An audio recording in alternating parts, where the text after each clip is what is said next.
إلا الله وحده لا شريك له وأشهد أن سيدنا وحبيبنا وقرة أعيننا محمد صلى الله عليه وسلم وعلى آله وأصحابه ومن تبعهم بإحسان إلى يوم الختام أما بعد اللهم قال رب اشرح لنا صدورنا ويسر لنا أمورنا واحلل عقدة من ألسنتنا يفقه قولنا ولا حول ولا قوة إلا بالله العلي العظيم اللهم رب زدنا علما وارزقنا فهما امين رب العالمين اللهم يا معلم ابراهيم الحكمة علمنا ولا حول ولا قوة الا بالله العلي العظيم نشكره سبحانه وتعالى على هذه اللقاء وهذه الاجتماع نفع الله لنا واياكم وبارك الله لنا واياكم ان شاء الله. Jadi pertama sekali tuan-tuan dan puan-puan rahimakumullah, agak-agak kenal lagi tak? Jadi pertama sekali tuan-tuan, marilah sama-sama kita melahirkan setinggi-tinggi syukur kita kepada Allah Subhanahu wa taala. Kerana dengan limpah rahmat dan juga dengan izin daripada Allah Subhanahu wa taala, jadi sama-sama kita dapat hadir pada malam ini, yang mana salah satu daripada ketentuan Allah Subhanahu wa taala kepada kita. Jadi kita dah pun masuk kepada tahun yang baru. Jadi mungkin kita kira buka buku baru kot noh. Hak lama mungkin dia tak kenal kita dah. Jadi walau bagaimanapun tuan-tuan, saya rasa seronok. Saya rasa bersyukur kepada Allah Subhanahu wa taala kerana pada malam ni Allah Subhanahu wa taala mempertemukan kita pada sekian kalinya. Dan juga Allah Taala pertemukan kita di dalam satu majlis yang penuh barakah, iaitu kita dapat duduk dalam majlis ilmu. Jadi mudah-mudahan Allah Subhanahu wa taala bagi rahmat dan Allah Subhanahu wa taala beri keberkatan kepada kita insya-Allah. Jadi sebagai renungan kita dicerita oleh Al-Imam Al-Auza'i rahimahullahu taala. Yang mana Imam Auza'i dia menceritakan satu kisah, iaitulah berkenaan dengan seorang wanita yang bernama Maisarah binti Khunaith. Maisarah binti Khunaith. Jadi cerita Maisarah binti Khunaith ni, satu ketika dia berjalan di kubur. Dia berjalan di tepi kubur. Lepas tu macam biasalah tuan-tuan, bila mana kita pergi kubur, maka dia pun memberi salam kepada ahli kubur. Jadi salam kepada ahli kubur tak sama macam mana kita salam kepada orang yang hidup. Jadi seperti mana yang tuan-tuan dan puan-puan maklum, dia pun bagi salam, Assalamualaikum ya ahlul qubur, ya ahlad diyar, wa antum sabiqun, wa nahnu insyaallah bihim lahikun. Jadi dah bagi salam apa semua, dia doa dengan berkat. Tiba-tiba Allah Subhanahu wa taala dengan takdir Allah, Allah masukkan roh kepada salah seorang daripada mayat yang ada dalam kubur tadi. Lalu bangkit mayat tadi. Lalu berkata kepada Maisarah binti Khunaith, berbahagialah kamu mendapat kemuliaan kamu, wahai ahli dunia. Wahai ahli dunia, kamu mendapat kebahagiaan, kamu mendapat kemuliaan di sisi Allah Subhanahu wa taala. Kita tuan-tuan kalau bagi salam dia bangkit macam tu, tak ada bercakap dah, kita lari dah. Dia tak? Lari dah. Lalu dia bertanya kepada mayat tadi, kenapakah kamu mengucapkan yang seumpama itu? Maka kata mayat yang hidup tadi, yang Allah Subhanahu wa taala takdirkan roh masuk ke dalam jasad dia, dia berkata bahawasanya kamu pada satu bulan kamu telah mendapat 40 haji, 40 pahala haji. Lalu dia berkata, bagaimana mungkin boleh buat 40 haji dalam masa satu bulan? Lalu jawab mayat tadi, inilah hari Jumaat. Inilah hari Jumaat. Tidakkah kamu ketahui bahawasanya Allah Subhanahu wa taala memberikan kepada mereka-mereka yang melakukan amal ibadat pada hari Jumaat, iaitulah dengan 40 haji yang mabrur sekiranya mereka berkekalan sebulan melakukan ibadat pada hari Jumaat. Lalu dia bertanya, dia ambil kesempatan, dia tanya kepada mayat tadi, dia kata, wahai si mati, wahai mayat, apakah amalan yang paling baik aku nak buat yang mana kalau amalan ni aku buat, nescaya akan memberi manfaat yang terlebih hebat di hari kiamat, yang terlebih hebat di hari akhirat. Maka berkata mayat tadi, tidak ada satu amalan yang lebih hebat yang perlu kamu lakukan, yang mana amalan ini akan memberi manfaat di hari akhirat, iaitulah kamu kena memperbanyakkan beristighfar kepada Allah Subhanahu wa taala. Jadi orang hari ini tuan-tuan gairah sambut tahun baru Masihi. Sepatutnya kita kena sambut dengan taubat. Sepatutnya kita kena sambut dengan istighfar. Sepatutnya kita kena sambut dengan berbagai-bagai perkara-perkara taat kepada Allah Subhanahu wa taala dengan muhasabah dan sebagainya. Tapi kalau tanya saya, tuan-tuan, orang tanya saya sambutan Masihi, maka kalau kita lihat dalam sejarah di zaman Nabi SAW, tak kiralah ni zaman sahabat, zaman sahabat-sahabat Nabi, termasuklah zaman tabi'in, termasuklah zaman tabi'in dan juga zaman salafus soleh, zaman para ulama, mereka tak pernah menyambut tahun baru Masihi. Jadi makna dia tahun baru Masihi menjadi satu perkara yang baru bagi umat akhir zaman. Jadi ala kulli hal, walaupun ada ulama menghukumkan harus sambut, tak? Tetapi dengan syarat kalau sekiranya perkara-perkara sambutan itu dia menepati syarat-syarat yang telah ditetapkan oleh syariat Allah Subhanahu wa taala. Di antaranya sambutan itu mestilah berlainan dengan sambutan golongan-golongan kufar, golongan-golongan kafir. Kalau orang kafir sambut dengan bunga api, kita sambut dengan bunga api, sama aja.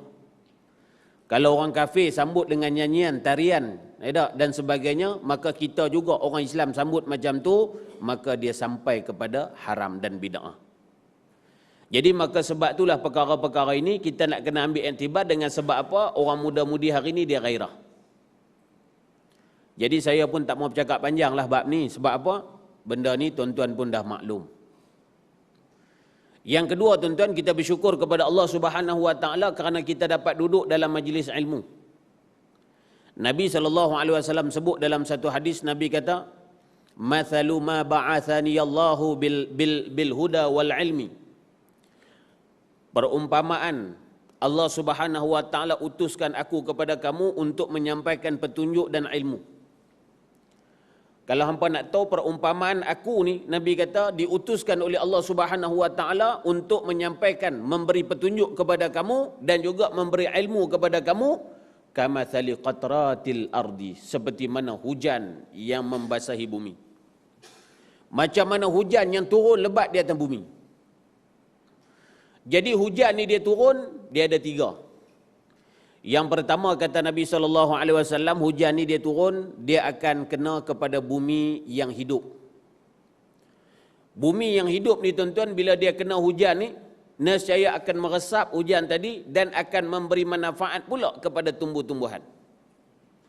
Macam mana Allah Ta'ala sebut dalam Al-Quran, wa anzalna minas sama'i ma'an. Wa anzalna minas sama'i ma', kami turunkan daripada langit tu ayak, yang ayak ini juga menjadi manfaat kepada manusia. Rizqan lakum, rezeki bagi kamu, memberi manfaat pula kepada orang lain. Dengan hujan tadi tumbuh tumbuhan. Itu yang pertama. Kemudian yang kedua kata Nabi SAW, hujan ni dia turun kepada bumi yang kerah. Bumi kerah ni bumi yang dia tak boleh nak meresap air. Dan dia tak boleh nak tumbuh tumbuhan, nak bagi tumbuh pokok tak boleh. Tetapi Nabi kata beruntung lagi kerana bumi yang keras itu dia dapat menakung air. Walaupun dia tak ada manfaat, dia resap, dia tak boleh nak tumbuh pokok, tapi dia boleh juga takung air jadi telaga. Dia boleh juga takung air jadi parit dan sebagainya. Dan yang ketiga, Nabi SAW kata, bila mana hujan ni turun, dia akan timpa kepada bumi yang mati. Bumi yang mati ni, bila mana hujan kena dia tarik air hujan masuk dalam, tetapi dia tidak memberi hasil apa-apa pun, nescaya tumbuh-tumbuhan tu pun tak boleh nak tumbuh. Tumbuh-tumbuhan pun tak ada tumbuh di atas bumi tersebut. Jadi macam itulah tuan-tuan, golongan-golongan yang main mengaji, Nabi kata. Jadi hak yang menerima petunjuk, menerima ilmu ni ada tiga jenis. Pertama, macam mana bumi yang hidup. Jadi makna dia bumi yang hidup, dia dapat ilmu, dia dapat beramal dengan ilmu, dan juga dia terasa nak sampaikan kepada orang ilmu yang dia dapat. Yang kedua, setakat takung diri dia aja. Jadi makna dia boleh manfaat untuk diri dia, kira okey lah. Tapi tuan-tuan jangan jadi bumi yang ketiga, iaitulah bumi yang mampu. Bumi yang mampu ni, dah lah dia turun hujan, dia tarik air hujan masuk, lepas tu dia tidak ada manfaat untuk menumbuhkan apa-apa tumbuhan sebagai manfaat untuk orang lain. Jadi sebab tu Nabi kata ni, perumpamaan ni memang ada di kalangan manusia kita, macam tu keadaan dia. Macam tu keadaan dia mengaji.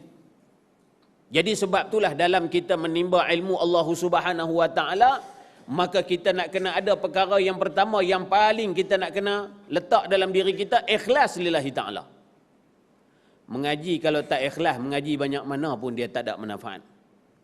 Mengaji kalau tak letak semata-mata kerana Allah Subhanahu Wa Taala, mengaji ilmu banyak mana pun, ilmu tadi dia tidak akan membantu golongan tersebut. Sebab tu kalau kita buka dalam kitab yang ditulis oleh Al-Imam Al-Ghazali rahimahullahu ta'ala, maka Imam Ghazali dia tulis berkenaan dengan ilmu, ada disenaraikan berkenaan dengan ilmu nafi'. Orang tanya berkenaan dengan ilmu yang memberi manfaat, macam mana nak tahu ilmu yang kita belajar memberi manfaat? Lalu berkata Al-Imam Al-Ghazali rahimahullahu ta'ala, kita nak tahu kata ilmu yang memberi manfaat yang kita dapat tadi, iaitulah ilmu yang mana kalau kita belajar, maka semakin dekat kita dengan Allah Subhanahu Wa Ta'ala. Ilmu yang kita belajar, semakin takut kita kepada Allah Subhanahu Wa Ta'ala. Ilmu yang mana kalau kita belajar, maka semakin kita akan tinggalkan dunia. Ilmu yang kita belajar, yang mana selagi kita belajar ilmu, kita dapat ilmu tu, maka ilmu tu dapat membantu kita untuk kita mencegah diri kita daripada melakukan maksiat kepada Allah Subhanahu Wa Ta'ala. Tapi kalau mengaji banyak, masih lagi maksiat kepada Allah. Tapi kalau mengaji banyak, masih lagi bersikap takabur. Tapi kalau mengaji banyak, masih lagi dia tak mau tunduk dan patuh kepada Allah Subhanahu Wa Ta'ala, berarti ilmu yang ada pada diri seseorang, ilmu tu dia tak memberi manfaat kepada seseorang. Jadi sebab tu tuan-tuan, Tok Guru saya pesan, mengaji sikit tak apa, tapi pandai hormat orang lain. Mengaji sikit tak apa, tetapi berakhlak dengan akhlak Rasulullah sallallahu alaihi wasallam. Mengaji sikit tak apa, tetapi dengan ilmu yang sedikit dia akan berkembang menjadi satu pulau. Ilmu yang sedikit dia akan berkembang menjadi, orang kata, penuh, seperti mana nasi yang ditanam. Beras kita tanam, kita buh satu pot je, buka-buka tengok-tengok penuh satu periuk. Jadi makna dia itulah orang yang berilmu, itulah orang yang ada ilmu nafi' dalam diri dia. Dan juga tanda-tanda ilmu nafi', orang yang berilmu dengan ilmu yang memberi manfaat, bila mana dia ada ilmu, maka bertambah ketakwaan dia kepada Allah Subhanahu Wa Ta'ala. Tapi yang kita takut, tuan-tuan, duk mengaji banyak tapi tak takut kat Tuhan. Duk takut kat manusia juga. Duk takut dekat orang juga. Duk takut dekat makhluk Allah Subhanahu Wa Ta'ala juga. Jadi ilmu yang ada pada diri seseorang, itu bukanlah ilmu yang nafi'. Jadi itu sebagai renungan mukadimah kita, insya-Allah. Jadi mudah-mudahan Allah Subhanahu Wa Ta'ala bagi rahmat, dan mudah-mudahan Allah Ta'ala memberi manfaat kepada apa yang kita sebut tadi, dan mudah-mudahan kita hayati dan kita renung diri kita masing-masing. Sebanyak mana aku mengaji, banyak mana yang aku dapat beramal, banyak mana yang aku dapat manfaatkan ilmu untuk diri aku, dan seterusnya untuk orang lain, tempiah-tempiah daripada ilmu yang kita belajar. Jadi kalau kata ada hasil, berarti berhasillah barakah kita belajar. Tapi kalau tidak ada hasil, berarti belum lagi barakah kita belajar. Jadi yang ni yang kita nak kena muhasabah dalam kita menuntut ilmu Allah Subhanahu Wa Ta'ala. Jadi sebab tu kalau kita nak mengaji, kita buka dalam kitab Ta'limul Muta'alim. Bagaimana cara kita nak mendapat ilmu yang barakah? Bagaimana cara kita nak dapat ilmu yang diredai oleh Allah Subhanahu Wa Ta'ala? Macam mana yang dikatakan ilmu nafi'? Kalau dalam kitab tu dia hurai lagi banyak. Lagi banyak. Jadi saya pun tak mau nak ceritalah kitab tu. Tuan-tuan pun biasa mengaji, saya kira kitab nama dia Ta'limul Muta'alim. Jadi kalau siapa-siapa yang beramal dengan kitab ini, insya-Allah ilmu yang dihasil adalah ilmu yang berkembang dan barakah. Jadi hari ini tuan-tuan dan puan-puan rahimakumullah, jadi saya nak mengajak tuan-tuan merenung satu hadis Nabi SAW. Yang mana hadis ini disebut di dalam kitab Al-Usfuriyah. Hadis yang diriwayatkan, yang diceritakan daripada Asma binti Umais, bahawasanya dia mendengar Nabi SAW bersabda. Jadi kesimpulan saya nak buat siap-siap hadis ni, yang mana Nabi SAW menceritakan 8 golongan. 8 golongan yang dicela oleh Allah Subhanahu Wa Taala. 8 golongan yang Allah Subhanahu Wa Taala yang Nabi sebut, 8 golongan yang mana Allah benci. Allah tak suka orang ni.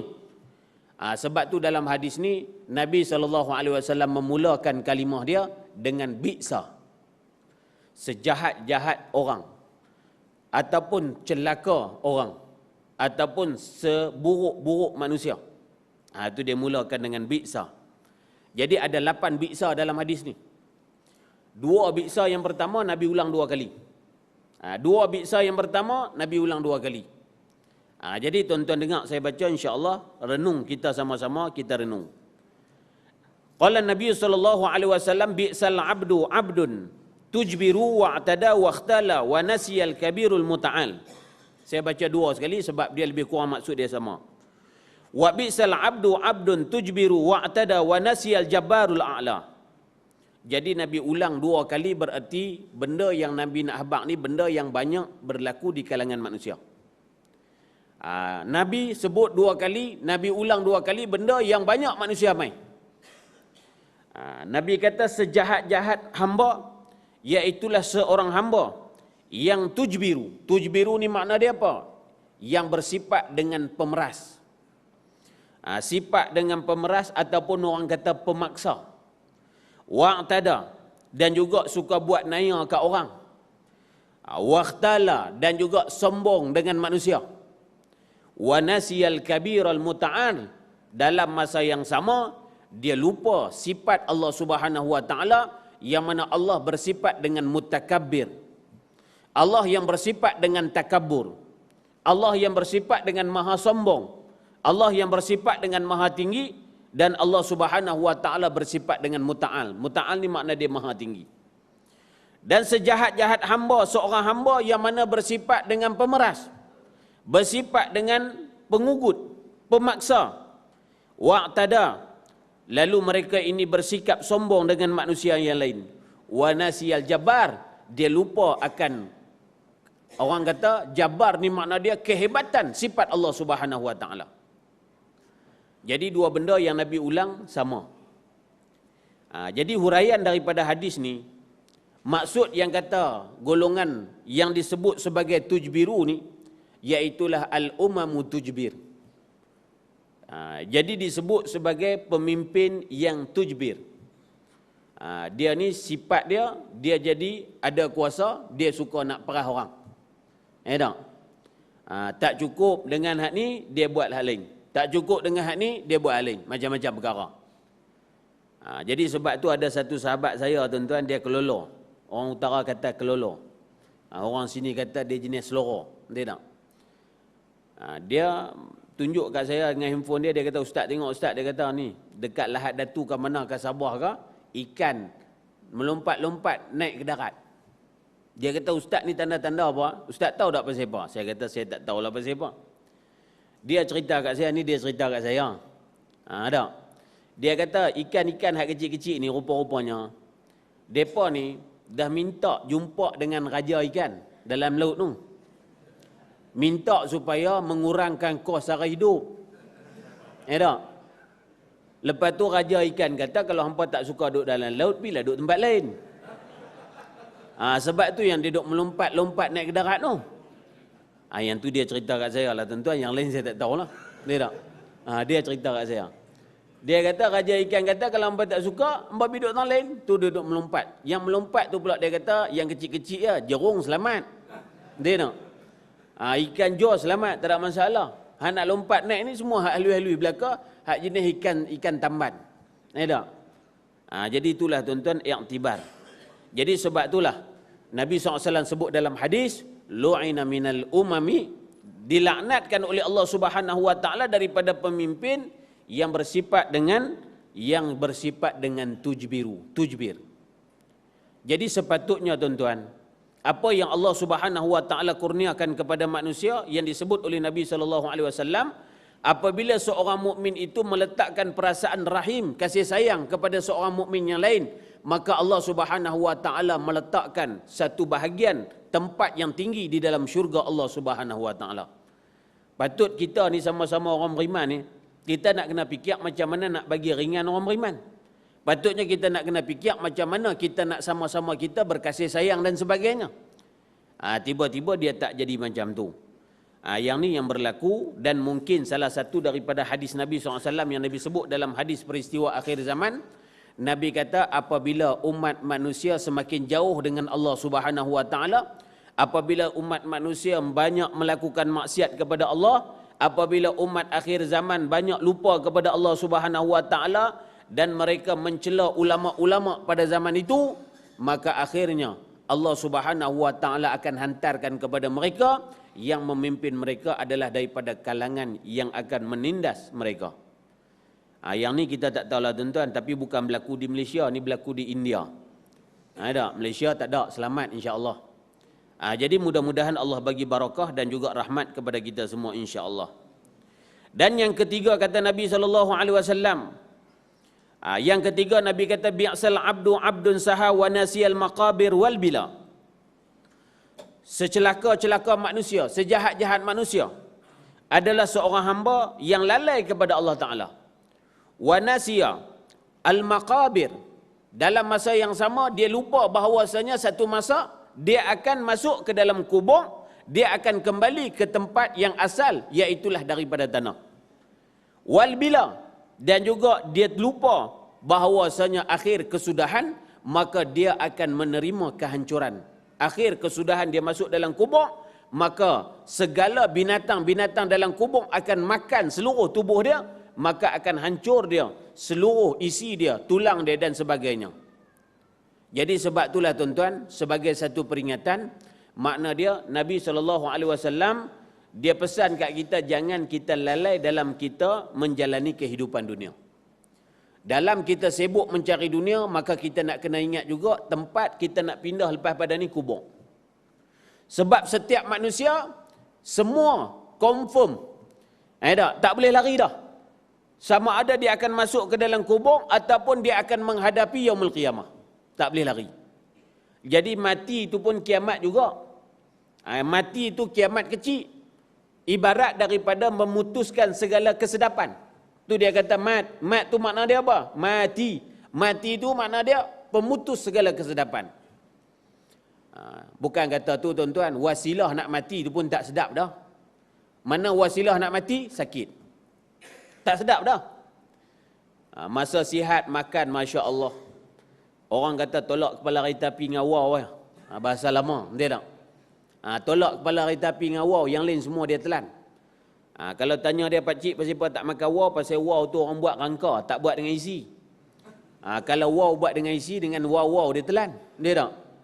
Orang tanya dia pasal apa tak makan kereta api? Pasal kereta api tu kerah. Pasal kereta api buat daripada besi. Kalau buat daripada roti, besi pun, kereta api itu pun dia telan juga.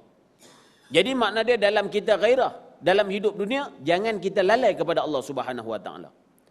Jadi hari ini kita tengok mai satu zaman yang mana Nabi sebut dalam peristiwa akhir zaman, Nabi kata, satakunu, selagi akan datang, maka manusia akhir zaman akan kembali kepada sifat-sifat jahiliah.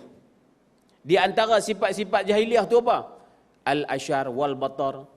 Di antara sifat dia apa? Suka nak seronok. Dia suka hidup nak happy, sentiasa nak happy.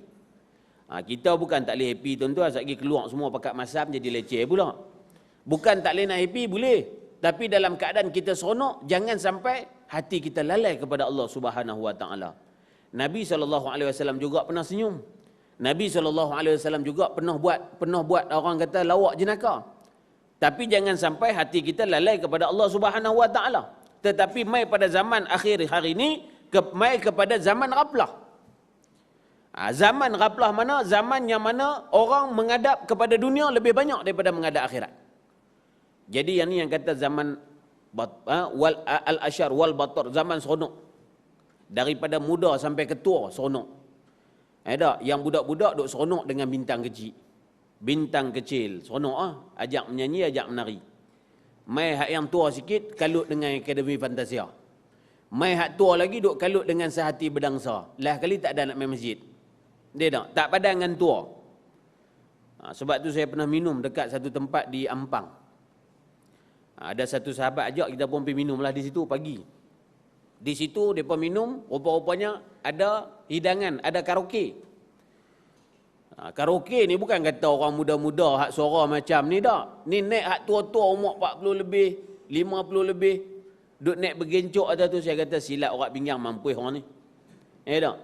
Dah lah suara tak berapa nak. Kalau guna suara baca Quran pun bagus. Kalau guna suara berzikir pun bagus. Tapi dia tak mau jadi macam tu.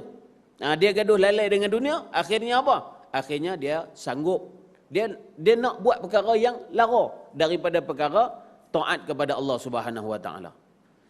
Yang ni yang Nabi kata sejahat-jahat manusia ini iaitu golongan yang lalai kepada Allah.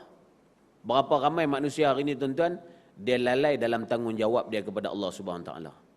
Jadi kita kena ingat kita ni manusia dalam alam roh dulu kita pernah berjanji dengan Tuhan. Semua orang pernah berjanji dengan Allah. Bila mana Allah Subhanahu Wa Taala himpun roh, bila Allah buat roh, Allah himpun di satu tempat. Lalu Allah Taala tanya, alastu birabbikum, apakah kamu mengaku aku adalah Tuhan kamu? Maka semua pakat-pakat mengaku Tuhan dah. Qalu bala syahidna, berkata mereka itu roh, bala, bahkan ya Allah syahidna. Tapi pasal apa bila mai di atas muka bumi Allah Subhanahu Wa Taala ada yang derhaka kepada Allah, ada yang lalai, ada yang kufur kepada Allah Subhanahu Wa Taala. Jadi sebagai ulama kata dengan sebab apa? Dengan sebab kita ni tuan-tuan dijadikan daripada tanah liat.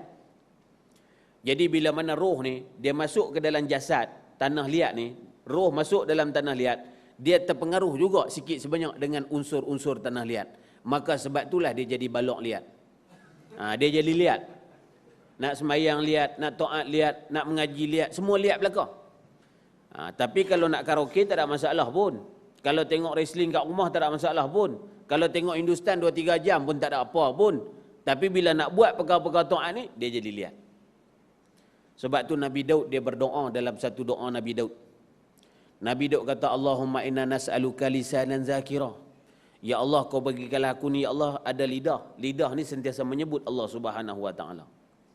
Inilah sifat orang yang beriman. Iza zukirallah wajilat qulubuhum. Apabila disebut nama Allah Subhanahu Wa Taala, wajilat qulubuhum, gementar hati dia. Wa idza tuliyat alaihim ayatuhu zadatuhum imana. Bila mana dibacakan ayat-ayat Allah kepada mereka itu, zadatuhum imana, bertambah-tambah iman, bertambah-tambah taat, bertambah-tambah rapat dengan Allah Subhanahu Wa Taala. Tapi dia tak mau jadi macam tu. Bila sebut Allah Subhanahu Wa Taala, sebut dalam keadaan lalai. Kita tengok berapa ramai orang berzikir. Subhanallah, subhanallah. Mulut dia, hati pergi lain. Hati pergi lain. Hati duk teringat satgi lepas Isyak nak makan apa. Hati duk minta, ya Allah kalau tak ada kuliah malam ni seronok juga. Tengok-tengok ustaz mai juga dia kata. Tak? Kalau tak ada kuliah okey lah. Jadi makna hati macam tu sifat dia. Yang Allah Subhanahu Wa Taala buat hati itu sebagai main dalam tubuh kita, yang kita wajib nak kena jaga. Sebab itulah ulama-ulama tasawuf dia mementingkan hati daripada zahir. Begitu juga kalau kita tengok dalam kitab Imam Ghazali. Macam tu juga kalau kita tengok dalam kitab Syekh Abdul Wahab. Macam tu juga kita tengok kitab yang ditulis oleh Al-Imam Al-Qushairi rahimahullah ta'ala. Jadi sebab apa kita nak kena pentingkan hati? Sebab hati ni benda ibu. Syekh Abdul Qadir dia kata hati ni raja. Bila hati ni raja, dia punya orang kanan dia mana? Lidah. Orang kanan dia lidah. Oleh kerana hati duk benda dalam, hati tak boleh nak bercakap, maka lidah tolong terjemah. Dia panggil jurubahasa. Ini orang kanan duk terjemah jurubahasa. Jadi sebab tu, kalau kita kata nikah, ada contohnya. Dia mesti kena ada ijab dan qabul. Macam tu juga berjual beli, mesti kena ada ijab dan qabul. Padahal kalau terima dengan hati pun tak apa dah. Tak, Tok Imam kat nikah saja aku nikahkan nikah dengan binti dengan mas kahwin sekian, tunai rentak. Sengap. Awak sengap. Kata dah lah hati. Terima dah kata. Tak boleh intibat. Pasal apa? Pasal benda hak ni dia mesti kena ada wasilah dia. Mana? Orang kanan dia juru bahasa. Macam mana Nabi SAW sebagai juru bahasa Allah. Ini Nabi lagi hebat. Nabi sebagai juru bahasa Allah Subhanahu Wa Taala, Nabi menterjemahkan kalam Allah. Sebab tu kalau orang kata Al-Quran lah ni adalah kalam Allah. Tapi kita mengaji dalam sifat 20, kalau kalam Allah tentu tak ada huruf, tak ada suara. Tapi pasal apa? Hak kalam yang kita baca Al-Quran ini ada huruf, ada suara. Sebab tu zaman Imam Ahmad Ibn Hanbal. Zaman Imam Ahmad Ibn Hanbal, Imam Ahmad Ibn Hanbal dia kena penjara dengan sebab dia kata Al-Quran itu adalah qadim, bukan baharu. Pada zaman Imam Ahmad Ibn Hanbal banyak golongan-golongan Mu'tazilah. Golongan-golongan Mu'tazilah. Termasuklah yang pernah berpegang dengan Mu'tazilah, iaitulah Asy-Syaikh Abdul Hasan Asy-Syadzili. Asy-Syaikh Abdul Hasan Al-Asy'ari. Pernah juga berpegang dengan Mu'tazilah. Jadi Mu'tazilah dia pegang, dia kata Quran ni baru. Sebab apa? Ni ada huruf, ada suara. Maka sebab tu kita beradab dengan Al-Quran, la yamassuhu illal mutatahharun. Jangan kita sentuh melainkan suci. Sebab apa?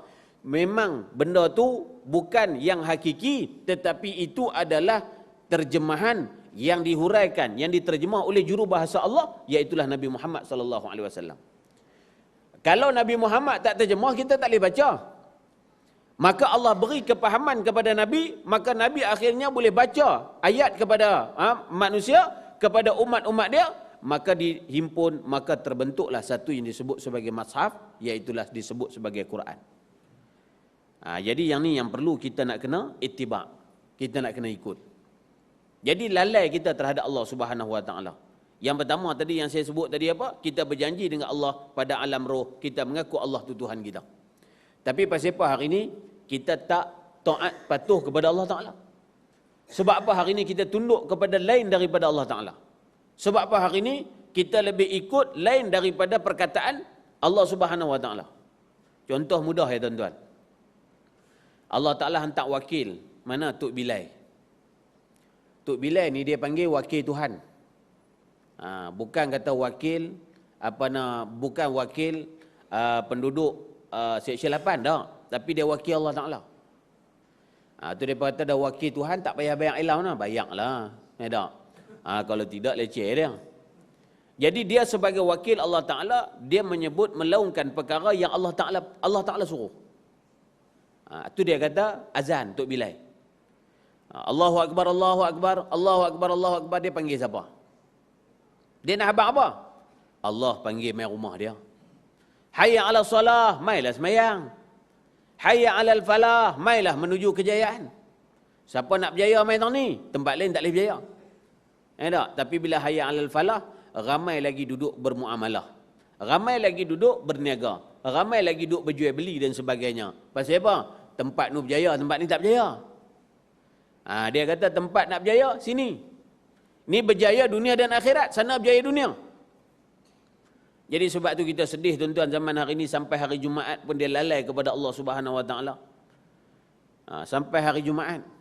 Tempat saya tuan-tuan, khotib duk baca khutbah, dia duk tibai mi lagi. Duk makan mi. Ni masjid belakang masjid ada kedai. Dia tak tahu kata apabila imam naik tangga mimbar, maka bermuamalat hukum dia adalah haram walaupun perempuan sekalipun. Sebab orang Melayu dia faham, tak apa ustaz, saya tinggal bini saya jaga. Tak apa ustaz, saya tinggal pekerja saya perempuan ada. Tak? Nak berniaga boleh hari Jumaat, tapi masa imam naik mimbar sampai imam turun mimbar. Dan imam turun mimbar, nak jual ayam kacang soya boleh. Tak? Nak jual roti kebab boleh, tak ada masalah. Tapi selagi imam tak turun daripada mimbar, maka selagi itu muamalat jadi haram. Bayangkan makan mi haram. Pertama, yang kedua mi itu memang mi Cina dah. Dia tak? Dah tiba mi memang mi apek dah. 2 kali double kena. Jadi yang ni yang kadang-kadang manusia tu jadi buta hati dia. Sebab tu bila mana hati kita jaga, maka dia akan hantar isyarat kepada seluruh anggota. Anggota ni rakyat. Hati tuan-tuan bila baik, dia habaq kat tangan, wahai tangan sedekah sikit. Dia tak? Dia habaq kat mata, mata bacalah Quran. Dia habaq kat telinga, telinga mainlah dengar kuliah. Dia habaq kat kaki, kaki langkahlah tempat baik. Dia habaq seluruh anggota dia akan bergerak ke baik.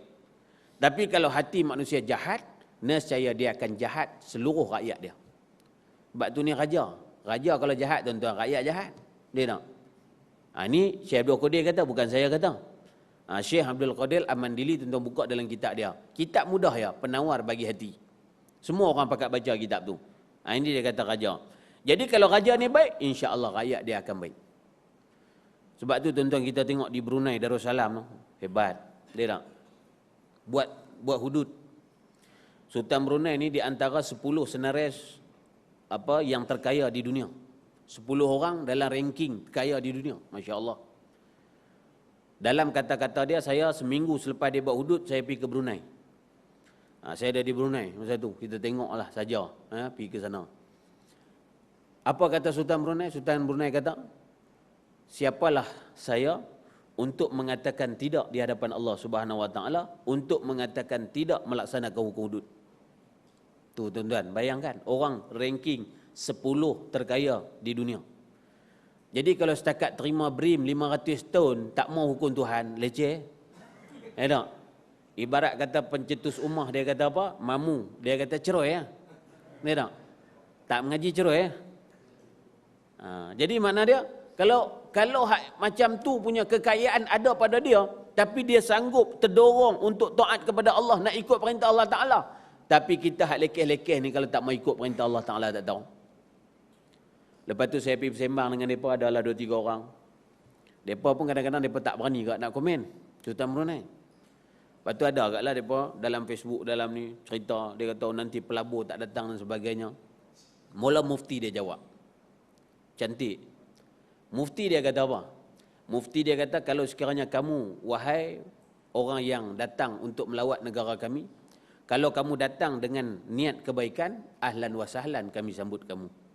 Tapi kalau kamu datang dengan niat kamu untuk melakukan kejahatan di tempat kami, maka kami tak boleh nak terima. Nampak? Tu hukum Tuhan mudah aja. Ni yang terbaru pula, Esko minta pula nak luluskan satu tempat, yang mana tempat ni buat sebagai satu port untuk jadikan tempat orang kafir minum arak. Macam-macam tuan-tuan. Dan Alhamdulillah 2 bulan buat 50% indeks jenayah turun. 50%. 2 bulan baru. Belum laksanakan sepenuhnya. Sekali saya cerita macam ni, lepas kuliah dia panggil saya, Ustaz, kalau macam tu Ustaz pindah pergi duduk sana. Orang kita dia teratur, bebai-bebai macam tu nak. Ustaz pergi pindah duduk sana, kalau rasa tak seronok nak duduk sini, dia tak. Bukan macam tu tuan-tuan, sebagai satu fa'tabiru ya ulil absar. Ambil iktibar wahai orang yang ada mata hati. Tak? Jangan ada hati tapi hati ayam, tak boleh buat apa. Setakat boleh goreng makan je. Jangan ada jantung tapi jantung pisang. Tak? Boleh buat ulam. Tu pun jantung pisang okey ke, boleh buat ulam. Jangan ada mata tapi mata kayu. Tak boleh manfaat. Jangan ada telinga tapi telinga kuali. Telinga kuali ni dia jenis gantung dekat paku ya, tak boleh nak buat apa.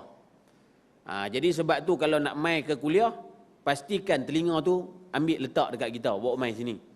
Jangan tinggal di rumah. Kalau tinggal di rumah dia panggil telinga kuali. Tak? Dia panggil telinga kuali. Jadi yang ni yang Nabi SAW pesan kepada kita. Habis. Kemudian bi'sal abdu, yang keempat, bi'sal abdu abdun ata watara wa nasiyal mubdi awil muntahi. Nabi kata sejahat-jahat manusia, iaitulah seorang hamba yang bongkak, watara, dan juga yang kejam, yang melampaui batas, yang paling teruk. Tu dia kata tara.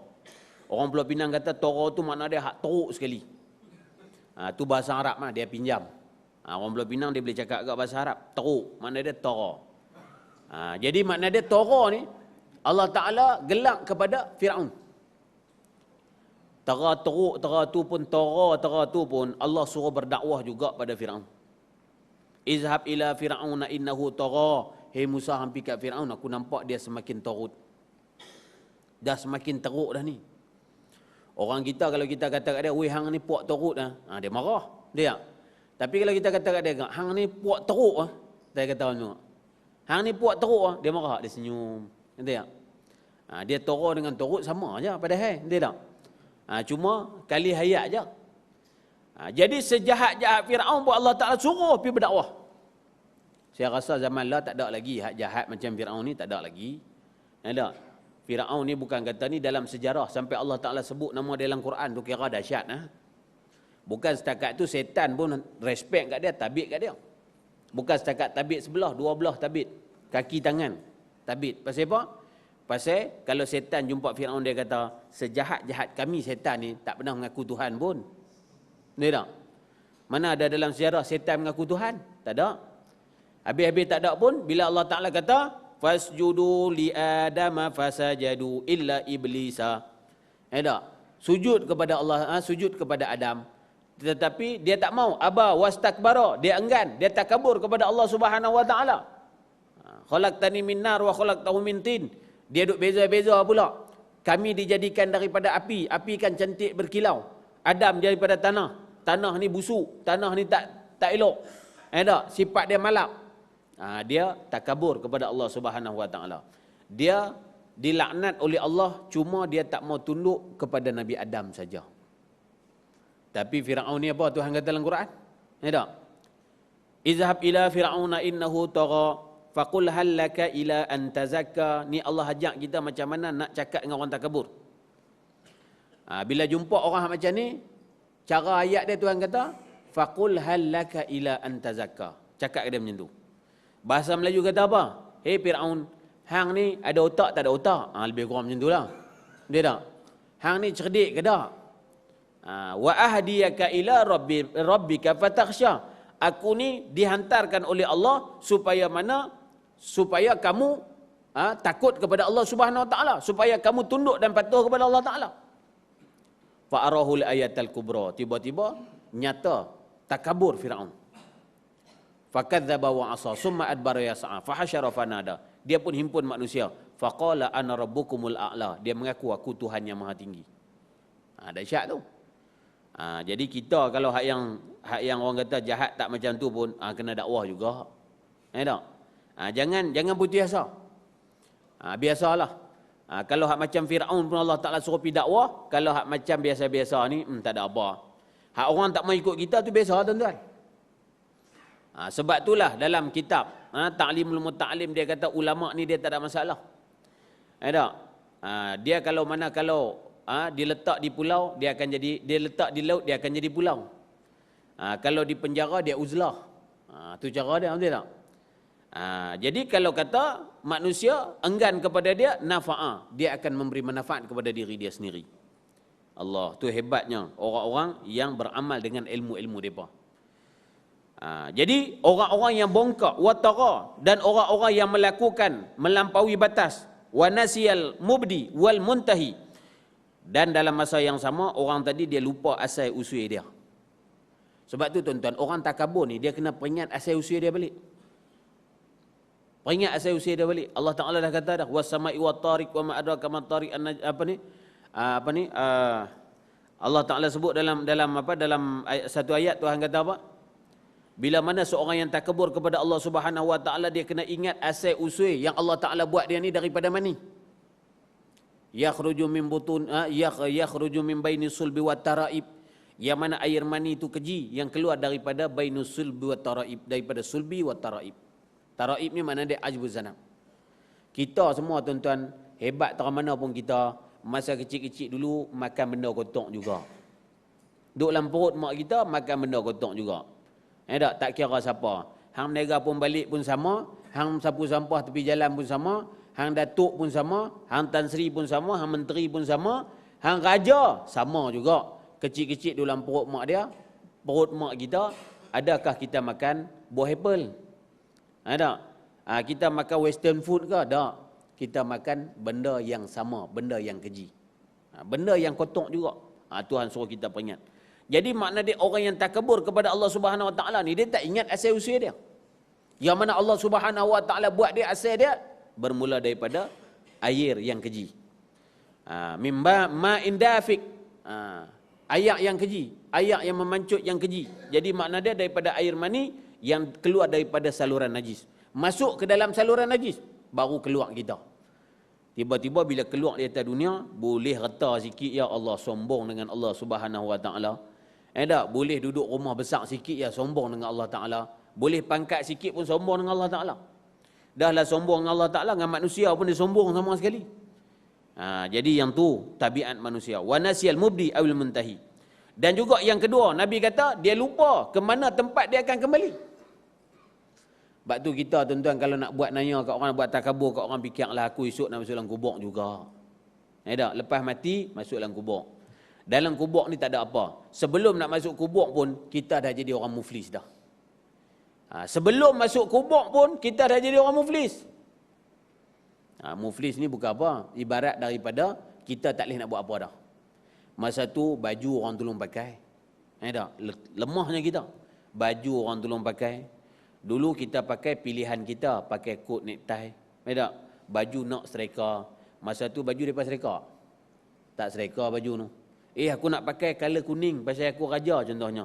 Aku nak pakai color sekian-sekian pasal aku ni, ni tak boleh. Pakai sama juga. Pakai hak putih juga. Aku nak pakai hak sutra boleh tak? Tak boleh sutra. Tak? Beli satu hasta berapa ringgit? RM6. Tak sampai RM6. Allah, lekehnya baju kita masa tu. Masa tu pakai baju lekeh. Lepas tu bila mana? Kita nak mandi, orang tolong bagi mandi kita. Masa tu tengok, Tok Imam bagusnya, tolong bagi mandi aku. Tak? Masa tu baru teringat Tok Imam tu. Tak? Dulu aku tak pernah main surau pun Tok Imam ajak. Dulu aku tak pernah pun main taat kepada Allah Subhanahu Taala. Aku tak pernah main imarahkan tempat aku. Tak? Tapi hari ni Tok Imam, walaupun aku tak imarah, Tok Imam main tolong mandi aku. Tok Imam sebab juga ada hati perut. Kalau tak ada hati perut, Tok Imam kata lempak pergi anjing macam tu ya. Dia tak? Sebab Tok Imam ada hati perut juga tu. Pilah tolong mandi. Lepas tu nak naik kenderaan pun Allah orang tolong bawa kita. Kenderaan tuan-tuan, hak jenama apa kita tak tahulah. Kalau hak sini mungkin brand dia bagus sikit. Tak? Kia yang disumbang oleh bank rakyat. Orang bagi. Tak? Van. Aku nak naik Mercedes aku bukan Hindu. Tak? Bukan Hindu. Dulu naik kereta hebat. Tapi bila mati, habis. Kalau kampung saya, masih ada lagi kereta hak steering panjang. Kontrol 2 orang. Kontrol 2 orang. Kalau kata nak kona simpang tu, 2 orang kena jaga. Tu kereta tu lagi hebat. Allah, aircon ada aircon. Buka aircon sikit. Kereta tu aircon tak ada. Jadi masa tu barulah kita teringat lemahnya kita di hadapan Allah Subhanahu Taala. Tapi masa tu nak mangkit minta maaf kat Tok Imam tak boleh dah. Tok Imam minta maaf lah Tok Imam, dulu aku tak mau ikut hang. Tak boleh dah. Tok Bilal minta maaf lah Tok Bilal, hampa tolong enggak sembahyang kau ramai-ramai. Masa tu tak boleh dah. Masalah ni kita nak kena fikir. Masalah ni lah kita nak kena muhasabah diri kita. Dan sampai mati ni tuan-tuan, habis tak boleh nak buat apa dah. Masa tu menyesal pun tak guna dah. Dia kata bi'sal abdu. Dan yang kelima, Nabi kata bi'sal abdu abdun yakhtaru dunya bidin. Sejahat-jahat manusia, iaitulah seorang hamba yang mana dia memilih dunia lebih daripada agama dia. Ini yang realiti berlaku. Ada. Sejahat-jahat manusia, orang yang pilih dunia lebih daripada agama dia. Baru ni saya tengok mamu kata apa? Dia kata apa? Duiti daki dunia he. Duiti nahi he mahabbat callu he. Ni tak? Ustaz Aslin tak kerti apa dia cakap. Ni tak? Ustaz Aslin Bollywood pun tak kerti apa yang dia cakap. Duiti daki dunia he. Duit ni daki dunia eh. Ni tak? Daki dunia. Tapi duiti nahi he mahabbat callu he.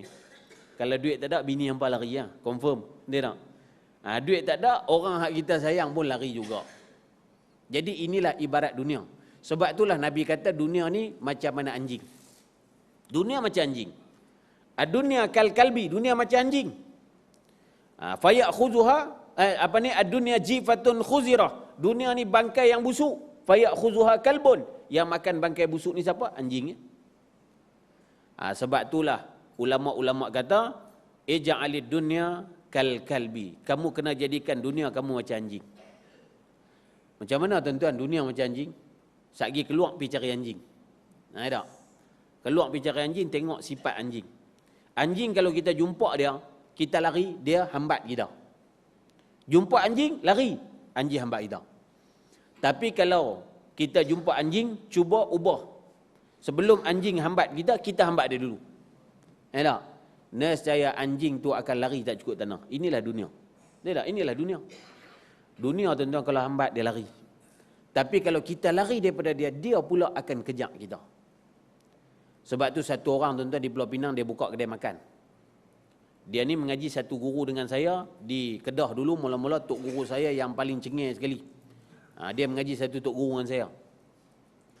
Dia ni tuan-tuan, kerja dia daripada subuh sampai pukul 10 pagi, duduk atas jadah berzikir kepada Allah Subhanahu Wa Taala.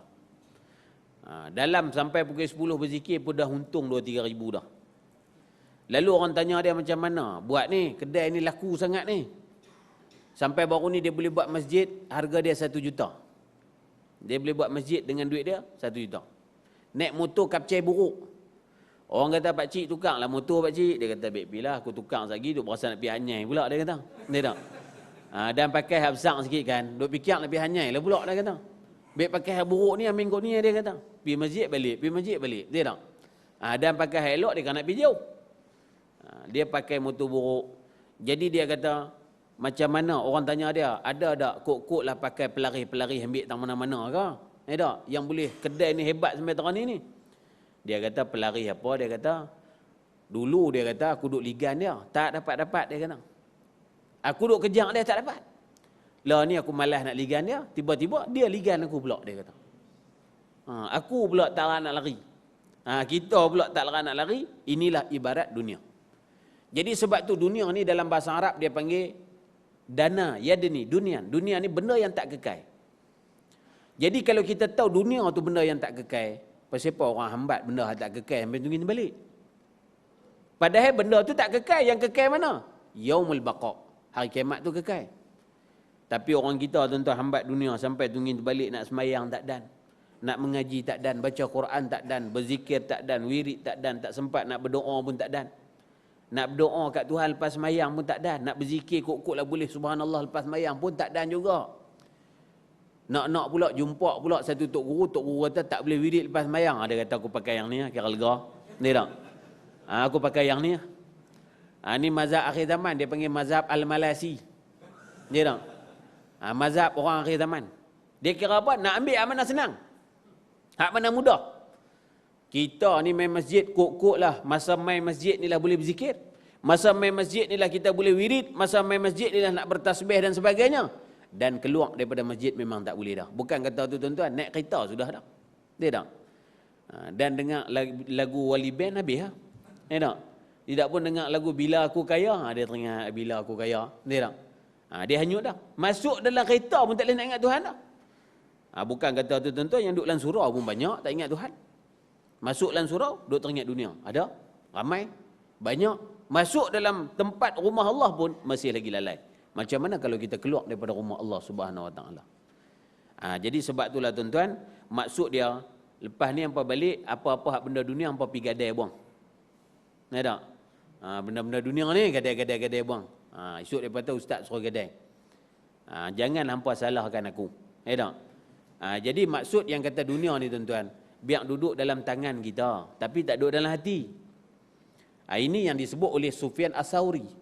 Bila orang tanya Fudail Ibn Iyad, wahai Fudail, apa itu zuhud? Makna dia dunia biar duduk dalam tangan. Kalau duduk dalam tangan, tuan-tuan, nak sedekah kat orang senang.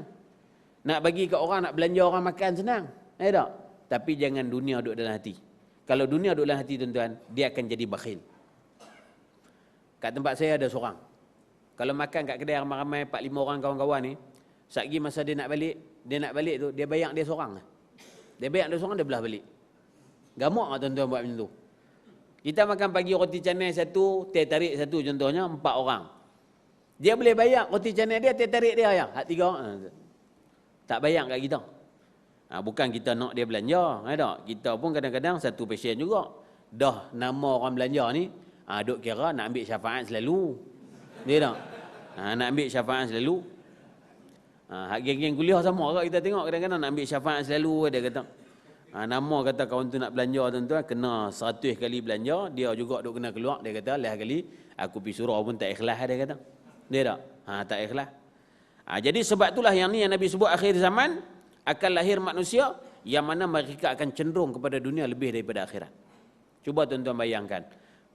Kalau benda dunia mai depan kita, dengan benda akhirat mai depan kita, kita nak pilih yang mana? Kalau kita pilih benda akhirat, makna dia kita orang yang zuhud dengan Allah Subhanahu Wa Taala. Tapi kalau bertembung dua perkara, dunia dengan akhirat, maka kita pilih amalan dunia, berarti hati kita masih lagi dengan dunia. Berapa ramai orang tak ada nak main masjid pasal apa? Pasal duk sibuk dengan pasal malam. Sibuk pasal malam. Padahal bukan tak boleh pergi pasal malam, boleh. Depa pula buat pun nama apa pasal malam. Orang kuliah pula pasal malam juga. Jadi tak payah. Tak? Masa maghrib ramai. Sampai toke yang meniaga tu pun tak ada habis main maghrib. Hak toke tu satu buta perut juga. Tak? Dia nak tinggal, dia sayang. Dia kata saat aku tinggal lagi, rugi juga RM450. Meniaga piah. Jumpa pula satu tok guru kata apa? Orang hak meniaga pasal malam, diharuskan sembahyang jamak. Dia kata pakai yang ni. Ya tak? Tok Haru Biru tu bukan tok guru, tok Haru Biru. Tok guru kata boleh jamak ya, dia jamak sekali dengan subuh insya semua. 5 waktu jamak sekali. Leceh juga tu. Jadi makna dia lalai kepada Allah Subhanahu Wa Taala. Hari ni kita tengok tuan-tuan, tempat yang lalai lebih ramai daripada tempat akhirat. Kita main masjid dengan kita pergi Tesco. Yang mana paling ramai? Cuba kita bilang tengok. Parking kita pun tak penuh. Tak? Masuk shopping komplek tu, pasar raya tu, nak parking setengah jam. Sanggup, tak ada masalah. Cuba try main cari parking dekat surau setengah jam. Berlari balik pintu. Dia kata surau pun payah nak parking. Dia kata balik. Tak? Dia bebai pasal apa? Bebai pasal tak boleh nak parking, payah nak parking di surau. Tapi hang payah nak parking di Tesco, hang tak berasa susah hati pun. Lepas tu pula dah beli barang, nak beratok setengah jam pula nak bayar. Tak berasa merungut pun. Apa dia ni? Buatlah kaunter pergi banyak dah, tak merungut. Cuba mai tengok, beratok orang ambil sembahyang. Tak? Beratok orang ambil sembahyang daripada sini keluar sampai kat kedai-kedai tom yam tu. Beratok. Lepas tu dia buat apa? Ambil sembahyang. Apa punya buta perut, ajil tunggu surau. Buatlah paik bagi banyak sikit. Dia mula. Dia tak? Buatlah paik tu bagi banyak sikit. Lah ni dia buat kolah bagi besar. Nak terjun masuk dalam tu niat wuduk pun tak ada masalah. Dia tak? Terjun dalam tu niat wuduk pun tak ada masalah. Dulu saya main tu zaman paik lagi tu. Lah ni main tengok ada kolah dah. Alhamdulillah dah. Tak? Mudah. Habis. Kemudian yang keenam, Nabi kata bi'sal abdun yakhtalu dunya bisyubhat. Sejahat-jahat manusia seorang hamba yang mana dia mengambil dunia dengan dia tidak menjaga perkara-perkara syubhat. Perkara syubhat ni apa tuan-tuan? Yang ni yang Nabi kata wa ma bainahuma umurun mutasyabihat. Al halalu bayyinun, halal terang. Halal memang nyata. Wal haramu bayyinun, haram juga nyata. Wa bainahuma, tengah-tengah ni yang jadi payah ni. Mana? Umurun mutasyabihat. Benda yang tak nyata halal dan tak nyata haram. Ini susah. Dia tak? Macam orang tanya kita lah, ustaz, macam mana kita duk makan hak Cina ni? Dia panggil syubhat. Dia tak? Benda yang syubhat. Kalau benda tu kita rasa ragu-ragu, tak nyata zahir halal, tak nyata haram, maka ketika itu lebih baik tinggal. Nabi kata wa man taraka syubhat, siapa-siapa yang meninggalkan perkara syubhat, safa dinu, agama dia akan jadi terang. Agama dia jernih. Yang kita duk kelabu asap, kita tak nampak hak kebenaran agama ni pasal apa? Pasal akhir zaman banyak orang dia tak jaga benda syubhat. Dia kira makan dia, pantang lalu depan dia sambak. Pantang lalu depan dia sambak. Macam burung lang. Tak? Pantang tengok apa macam burung gagak, bukan burung lang, burung gagak. Burung gagak ni kalau kata daging hak elok dengan daging hak busuk, dia minat daging busuk lagi. Yang ni makan benda yang syubhat. Syubhat ni tak sampai kepada haram. Tetapi ada syubhat yang menyampaikan kepada haram. Itu kena jaga. Syubhat ni makna dia apa? Syubhat bukan setakat dalam makanan, tapi syubhat pada pakaian. Pakaian syubhat, kenderaan syubhat, ada. Kasut syubhat, kepiah syubhat, ada agak? Kepiah syubhat. Jumpa kat surau hak orang hak siapa-siapa ke, dia kata hak dia.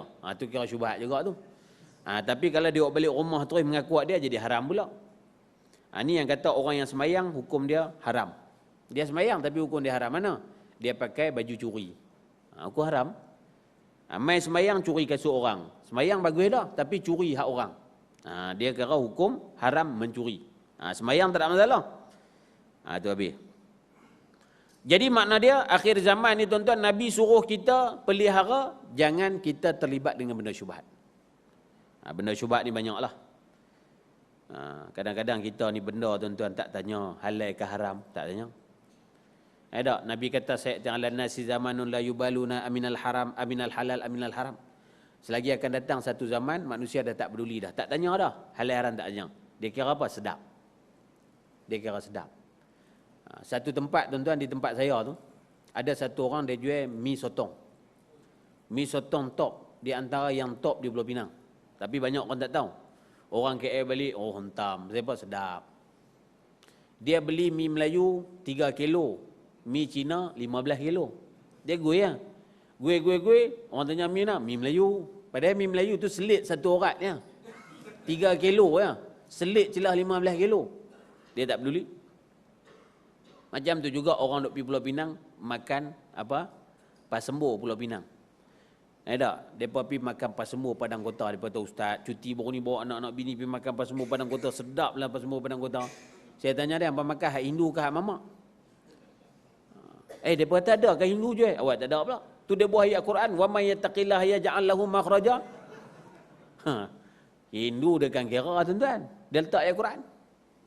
Ada, hangpa pernah makan apa ni pasembo Padang Kota? Macam mana nak tahu pasembo Hindu dengan pasembo mamak?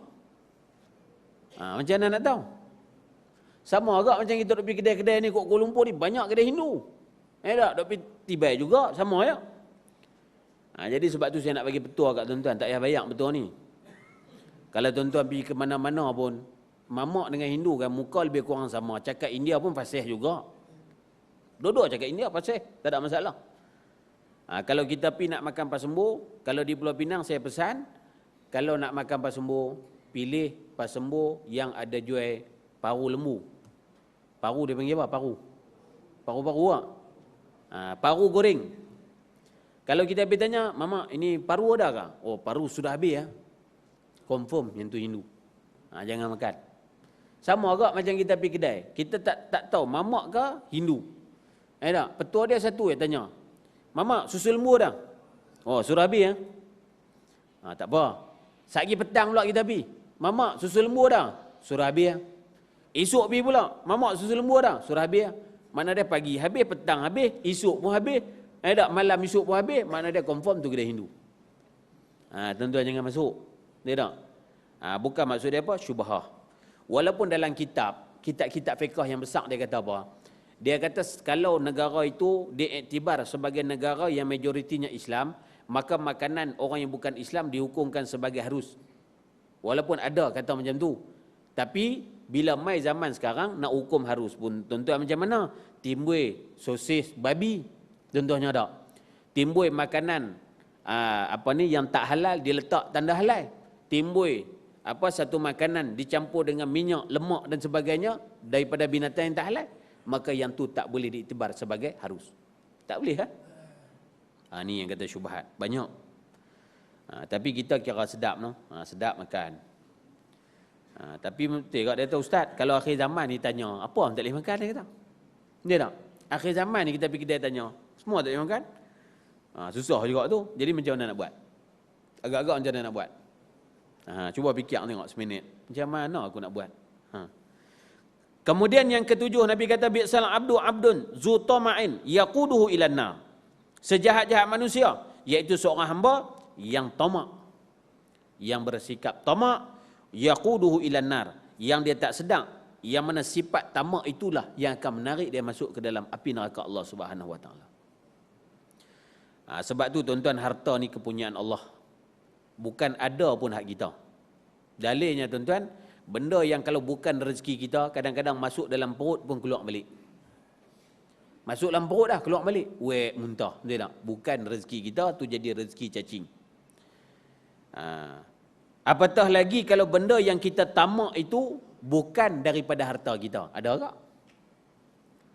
Di Pulau Pinang tuan-tuan ada masjid-masjid nak buat kuliah tapi dia sayang duit.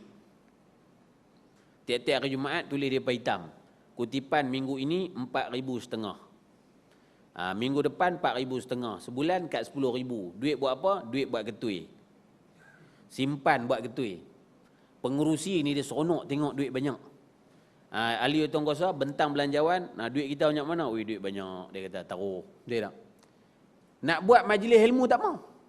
Sampai ada satu masjid di tempat saya tu, nak buat majlis ilmu terpaksa kutip di kalangan ahli-ahli yang main mengaji. Kutip. Tanya mereka, awak tak minta peruntukan masjid? Dia kata pengurusi. Jenis buat ketui, dia kata. Jenis buat ketui mah masuk kira tak boleh keluar dah. Lepas tu, bila cukup time, mereka pun fikir, kita nak buat pagang baru kot.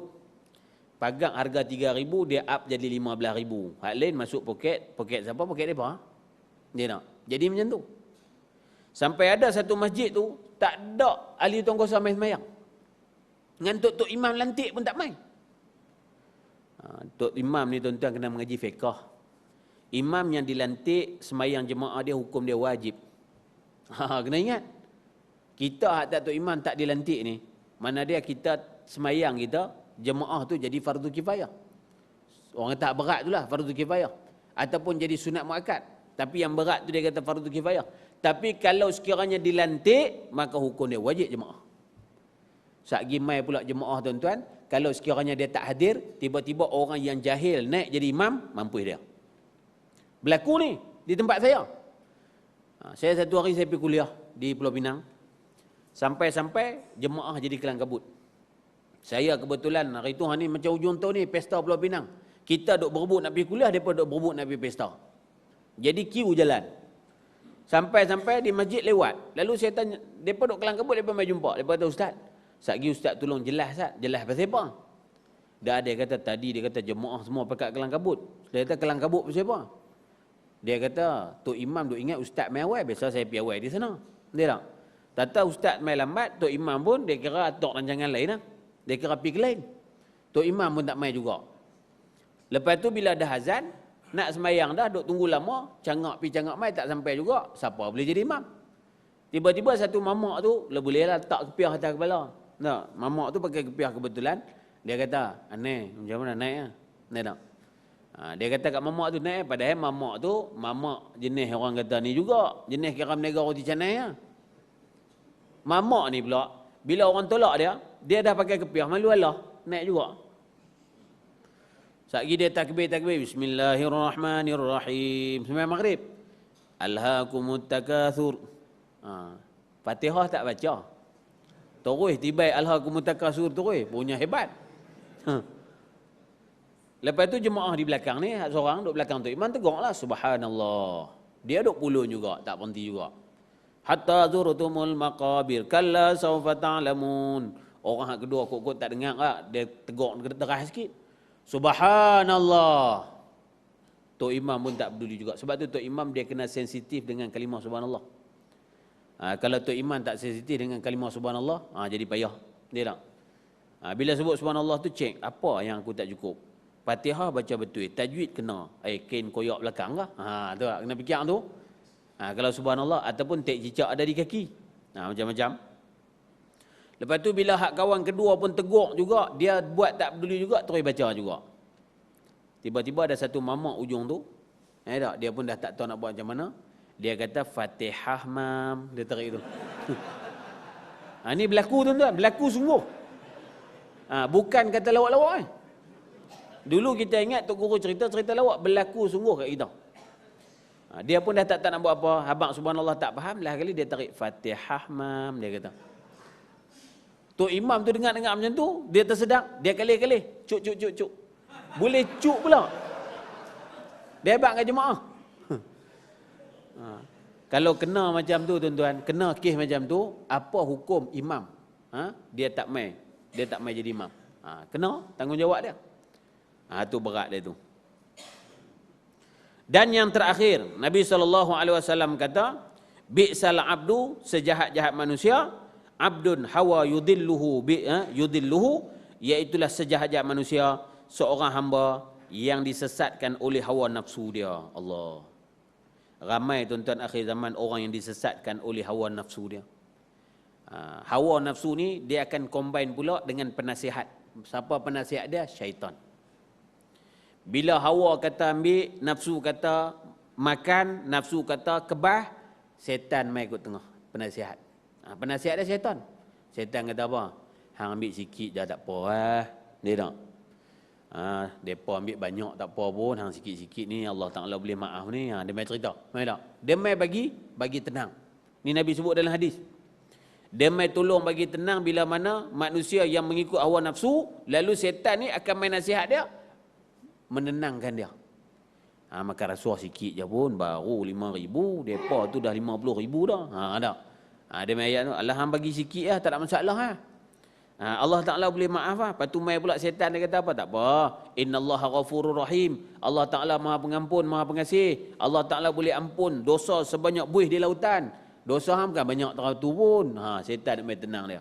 Sebab tu kata Syekh Abdul Qadir, orang yang buat dosa, kalau hanya semata-mata dia teringat innallaha ghafurur rahim, dia teringat rahmat Allah Ta'ala mengampuni manusia, walaupun sebanyak buih di lautan dosa-dosa manusia, maka kata dia orang tu tertipu dengan iblis, tertipu dengan syaitan. Mana orang yang tak tertipu dengan syaitan?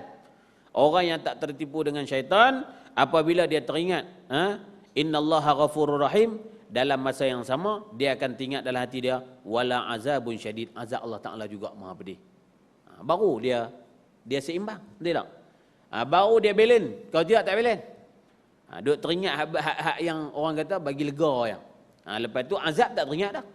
Dia tak tahu kata di hari kiamat esok, azab ni lah sebagai ancaman dia di hari kiamat. Jadi yang ni sebagai salah satu daripada perkara-perkara yang kita nak muhasabah diri kita masing-masing, insya-Allah.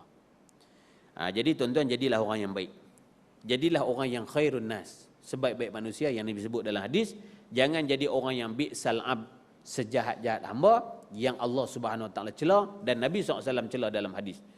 Jadi mudah-mudahan kita semua tak termasuk dalam golongan-golongan tersebut, dan mudah-mudahan Allah Subhanahu Wa Taala merahmati dan memberkati kita semua, insya-Allah.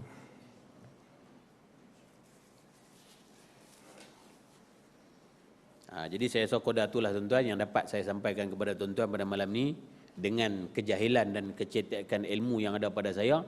Jadi mudah-mudahan apa yang saya sampaikan tu memberi manfaat kepada diri saya sendiri, tuan-tuan perempuan yang hadir pada malam ni, insya-Allah. Jadi mudah-mudahan apa yang saya sampaikan tadi tu memberi manfaat, ambil sekadar mampu untuk kita amalkan. Makna dia kalau tak dapat 10 jangan tinggal 10. Kalau tak dapat 10 ambil 1. Cukup dah. 1 kita beramai pun dah kira hebat dah.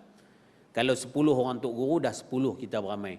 10 tu mengaji, masya-Allah hebat. Makna dia apa? Esok kalau ustaz tak mai, dia pula boleh naik ganti ustaz ni. Tak ada masalah. Jadi yang tu kita nak sebagai kesinambungan ilmu untuk kita amalkan di dalam kehidupan kita, insya-Allah. Aqulu qauli hadza wa astaghfirullah li wa lakum. Wassalamualaikum warahmatullahi wabarakatuh. Bismillahirrahmanirrahim. Alhamdulillahirabbil alamin wassalatu wassalamu ala asyrafil anbiya'il mursalin wa ala alihi washabihi ajma'in. Allahumma rabbana anfa'na bima 'allamtana, rabbi 'allimna alladhi yanfa'una. Rabbi fakihna wa fakih ahlana wa qarabatil lana fi dinina, rabbi wafiqna wa fiqhum lima tartadi qalana fi'lan karama. Warzuqna kulla halalan daima, warzuqna kulla halalan daima, warzuqna kulla halalan daima, amin ya rabbal alamin.